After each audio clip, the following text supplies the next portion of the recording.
உடைய பெருந்திரள் பேரணிங்க. எல்லாரும் blue code போட்டு திருச்சியில மிகப்பெரிய பேரணியை நடத்தலான்னு பிளான் பண்ணியிருக்காங்க. பேரணிக்கு வாழ்த்துக்கள். நம்ம வேடன் வந்தாலும் வரலாம், பானை நல்ல பறைய நல்ல திருச்சிக்கு வந்தாலும் வருவேன். இப்போ வரைக்கும் வராரா இல்லையான்னு நமக்கு தெரியாதுங்க. வந்தாருன்னா சூப்பர் டூப்பர் சக்சஸ். எனக்கு அதெல்லாம் பிரச்சனை இல்லைங்க, பேரணியோட தலைப்பு தான் பிரச்சனையா இருக்கு. மதச்சார்பின்மையை காப்போம். மதச்சார்பின்மை அப்படிங்கிறதே மக்களை காப்பாத்துறது தானே.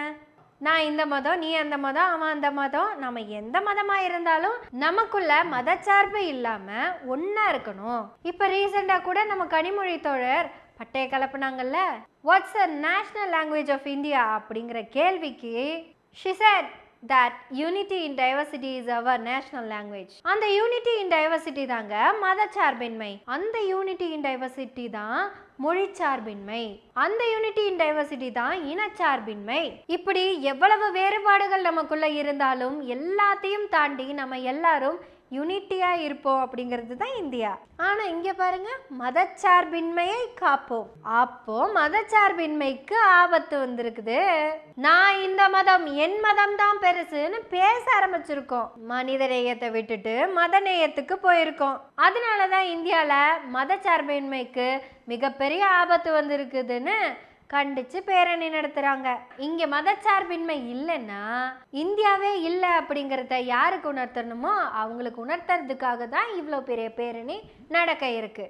ஏன் இந்த பேரணி இவ்வளவு முக்கியமா தேவைப்படுதுன்னா, இதான் போன வாரத்துக்கு முந்தின வார வரைக்கும் ராமர் தான் முக்கியம்னு சொல்லிக்கிட்டு இருந்த பவன் கல்யாண், ராமர் தான் என்ற வாழ்க்கைன்னு சொல்லிக்கிட்டு இருந்த யோகி, இந்த ரெண்டு பேரும் சேர்ந்து நம்ம முருகனை பத்தி நமக்கே கிளாஸ் எடுக்க கிளம்பி வராங்களாமா. ஆக்சுவலா இங்க என்ன பண்ணியிருந்திருக்கணும்னா, இந்த ரெண்டு பேர்த்த மட்டும் இல்ல, ஒட்டுமொத்த வட இந்தியாவையும் கூட்டிட்டு வந்து இங்க முருகன்னா யாரு, இங்க எப்படி வாழ்ந்தோம் அப்படிங்கறத சொல்லி கொடுக்குறோம் அப்படின்னா கூட பரவாயில்ல. நாம தான் முருகனை கும்பிட்டு இருக்கோம், நாம தான் அவரை வழிபட்டுக்கிட்டு இருக்கிறோம்.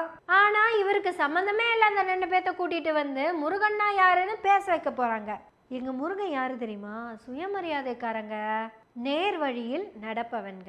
அவருக்கு இந்த நீட்டு ஜேஇ இதெல்லாம் செட் ஆகாது. எங்க முருகனுக்கு அன்னைக்கே நீட் எக்ஸாம் வச்சு ஃபெயில் பண்ணியிருக்காங்க. ஆக்சுவலா போட்டி என்னன்னா to go around the world. அதுல ஹூ கம் ஃபர்ஸ்ட் அவங்களுக்கு அந்த ஃப்ரூட், அதுவும் எந்த ஃப்ரூட்? ஞானப்பழம். அந்த ஞானப்பழத்தை கொண்டு வந்தவர் யாரு தெரியுமா? அந்த நாரதர். நல்லா போயிட்டு இருந்த குடும்பத்துக்கு இடையில எதுக்கு ஞானப்பழம் வந்ததுன்னு நமக்கு தெரியாது. நல்லா டெவலப் ஆகி படிச்சுக்கிட்டு இருந்த நமக்கு எதுக்கு நீட் எக்ஸாம்னு நமக்கு தெரியாது. ஆனாலும் ஞானப்பழம் பூகம்பமா வந்துருச்சு. முருகன் என்ன பண்ணிட்டாரு, அவ்வளவுதானே, நீ டெஸ்ட் வச்சுட்ட, நான் ஜெயிக்கிறேன் அப்படின்னு கிளம்பிட்டாரு. உடனே அங்கிருந்த ஆளுங்கள்லாம் சேர்ந்து இடபிள்யூஎஸ் சிஸ்டத்தை வச்சு முருகனை தோக்கடிச்சு போட்டாங்க.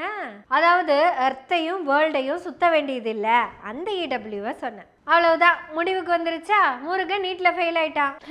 அன்னைக்கே அதுக்கப்புறம் முருகன் தனிநாடு கேட்டு வந்துட்டா. அப்படி அன்னைக்கு நம்ம முருகன் என்ன முடிவு எடுத்தாரோ அதே மாதிரியான ஒரு முடிவை தான் நம்ம அன்புமணி எடுத்திருக்கிறாரு. எனக்கென்று ஒரு உலகம், என் நாடு என் மக்கள் என்று ஏற்படுத்தி கொண்டு தனிமையில் இருக்க போகிறேன், முடிந்தால் எல்லோரும் என்னை அங்கு வந்து சந்தியுங்கள் இப்படி சொன்னா முருகன்.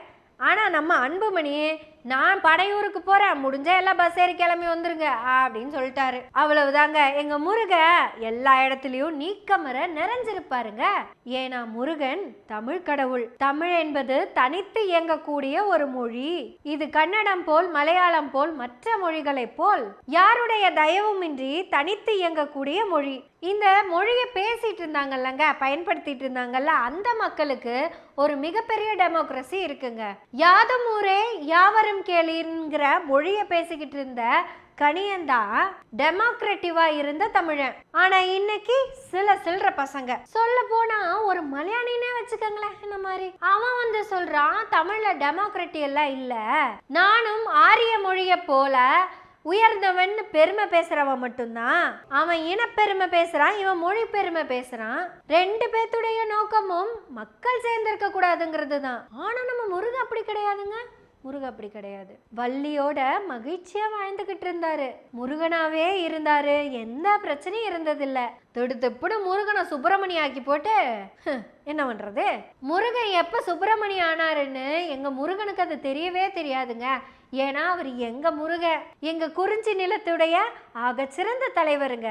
முருகன் ஒரு சிறந்த வேடன். முருகனுடைய வேலையே வேட்டையாடுவதுதான். முருக சிறந்த வேடன். அதனாலதான் வேடன்கள் எல்லாருமே ஆதிக்கத்துக்கு எதிரான வேட்டைய ஆரம்பிச்சிருக்காங்க. இப்போ இங்க இந்த மதவாதம் என்ன பண்ணுதுன்னா, முருகனை வச்சுட்டே மதவாதத்தை திணிக்கலான்னு முடிவு பண்ணிட்டாங்க. இப்போ அவங்க முருகனை வச்சு என்ன பண்ணலாம்னு நினைக்கிறாங்களோ அதுக்கு ஆப்பு வைக்கிறதுக்காக தான் நம்ம திரும்ப ராலி போயிட்டு இருக்காரு.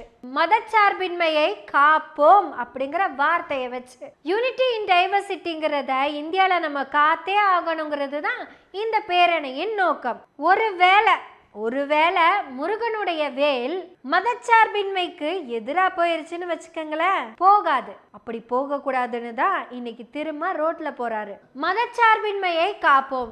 ஏன் எதுக்கு காக்கணும் அப்படின்னு ஒரு கேள்வி இருக்குல்ல. நம்ம திருப்பரங்குன்றத்துல இதுவரைக்கும் அதிகமா யாருக்கும் தெரியாத ஒரு விஷயம் திடுதுப்புன்னு தெரிய வந்துச்சு எல்லாத்துக்குமே. திருப்பரங்குன்ற மலைக்கு பேர் மாத்த போறாங்களாமா. அப்படி யாரும் பேர் மாத்திடக்கூடாது அப்படிங்கிறதுக்காக தான் மதச்சார்பின்மை வேண்டாம், ஒரு மத மாநாடு நடத்துவோன்னு முருக மாநாடு நடத்துறாங்க. ஆனா முருக யாரு தெரியுமா? எல்லா மக்களையும் சமமா பாக்குறவன்.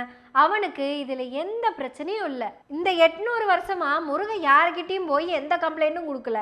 அந்த 800 வருஷமா அங்க இருக்கிற அத்தனை மக்களையும் எல்லாத்தையும் சேர்த்து காத்த அந்த முருகனுக்கு மக்களை காப்பாற்றுவான் அப்படின்னு சொன்ன அந்த முருகனை இவங்கெல்லாம் காப்பாற்ற போறாங்களாமா. எப்படி? யோகியும் பவன் கல்யாணையும் கூப்பிட்டு வந்து இந்த 2 பேத்துக்குமே முருக யாருன்னே தெரியாது. எனக்கு தெரிஞ்ச அந்த இடத்துக்கு சீமான் போவாருன்னு நினைக்கிறேன். ஏன்னா முருகனோட டைரக்ட் பேரன்ல, அதனால இவரும் போறதுக்கு வாய்ப்பு இருக்குது. ஏன்னா தமிழ்நாட்டுல மதச்சார்பின்மைக்கு எதிரா பேசிக்கிட்டு இருக்கிற ஒரே சில்லற பையன் சீமான் மட்டும்தான். சோ இந்த 3 பேத்துக்கு இது கரெக்டா மேட்ச் ஆகுது. நீ 3 பேர் இல்ல 3000 பேர் சேர்ந்தாலும் எங்க மதச்சார்பின்மையை நாங்க காப்பாத்தியே தீருவோன்னு எங்க திரும்ப பேரணி போயிட்டு இருக்காரு.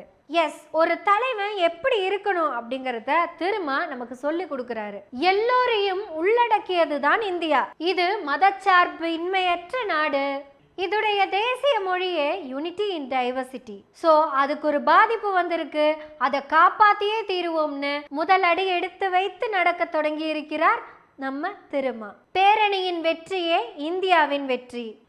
இந்தியா வெற்றி பெற்றால் நம்ம எல்லாரும் புன்னகையோடு இருப்போம், யாரும் யாரையும் வெறுக்காம. நமக்கு இன மத மொழி வேறுபாடுகள் தேவையே இல்லை. மதத்தால் வேறுபட்டவர்களாயினும், மொழியால் வேறுபட்டவர்களாயினும், இனத்தால் வேறுபட்டவர்களாயினும் நாம் இந்தியர்கள். இந்தியாவை காப்போம், மதச்சார்பின்மையை காப்போம். பேரணி வெற்றி பெற புன்னகையோட வாழ்த்துகிறோம். நீங்களும் புன்னகையோடைய வாழ்த்துங்க. நன்றி, வணக்கம்.